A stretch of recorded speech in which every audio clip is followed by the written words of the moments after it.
ಎಲ್ಲರಿಗೂ ನಮಸ್ಕಾರಗಳು. ಮಹಾಶಿವರಾತ್ರಿ ಹಬ್ಬದ ಹಾರ್ದಿಕ ಶುಭಾಶಯಗಳು. ಮಹಾಶಿವರಾತ್ರಿ ಕೇವಲ ಒಂದು ಹಬ್ಬವಲ್ಲ, ನಮ್ಮ ಅಂತರಾಳದಲ್ಲಿರುವ ಶಿವತ್ವವನ್ನು ಜಾಗೃತಗೊಳಿಸುವ ರಾತ್ರಿ.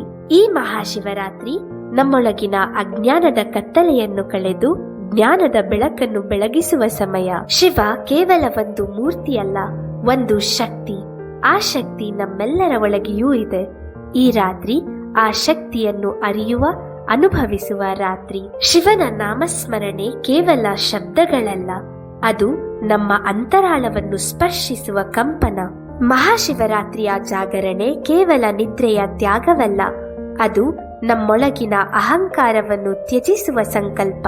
ಶಿವಲಿಂಗಕ್ಕೆ ಅಭಿಷೇಕ ಕೇವಲ ನೀರಿನ ಧಾರೆಗಳಲ್ಲ, ನಮ್ಮ ಮನಸ್ಸಿನ ಮಲಿನತೆಯನ್ನು ತೊಳೆದು ಶುದ್ಧಗೊಳಿಸುವ ಕ್ರಿಯೆ. ಈ ರಾತ್ರಿ ನಮ್ಮನ್ನು ನಾವು ಪ್ರಶ್ನಿಸಿಕೊಳ್ಳೋಣ, ನಮ್ಮೊಳಗಿನ ಶಿವತ್ವವನ್ನು ಅರಿಯೋಣ.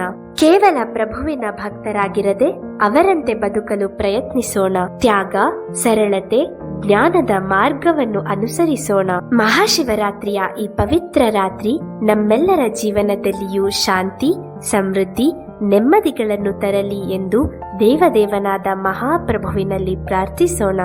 ಎಲ್ಲರಿಗೂ ಮತ್ತೊಮ್ಮೆ ಮಹಾಶಿವರಾತ್ರಿಯ ಹಾರ್ದಿಕ ಶುಭಾಶಯಗಳು. ಹರ ಹರ ಮಹಾದೇವ್. ಧನ್ಯವಾದಗಳು.